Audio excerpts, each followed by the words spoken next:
যেই রাজনৈতিক দল তাদের ইশতেহারে জুলাই সনদের কথা রাখবে না, ব্যালট বাক্সে তাদেরকে উল্টে দিতে হবে। তখন থেকে আমরা দেখতে পাচ্ছি বিভিন্ন রাজনৈতিক দলের নেতৃবৃন্দ প্রান্তিক পর্যায়ে গ্রামে গঞ্জে নায়ের পক্ষে ক্যাম্পেইন শুরু করেছে। গণভোটে যাতে না জয়যুক্ত হয় সেজন্য তারা ইতিমধ্যে ক্যাম্পেইন করছে। কেন করতেছে?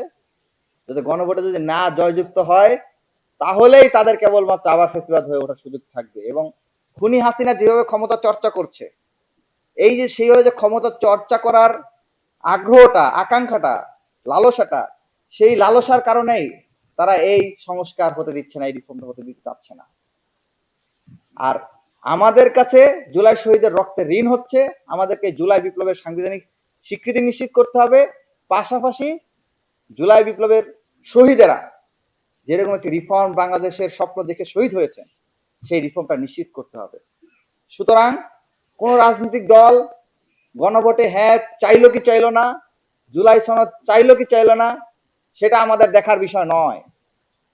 আমাদেরকে সম্মিলিতভাবে নাগরিক হিসেবে প্রত্যেককে নিজ থেকে দায়িত্ব মনে করে, নিজ দায়িত্ব মনে করে গ্রামে গঞ্জে, পাড়া মহল্লায়, হাট বাজারে, বন্ধু বান্ধবদের মাঝে, আত্মীয় স্বজনের মাঝে, সব জায়গায় জুলাই সনদের পক্ষে হ্যাঁ ভোটের পক্ষে, গণভোটে হ্যাঁ এর পক্ষে আপনাদের সবাইকে ক্যাম্পেইন পরিচালনা করতে হবে।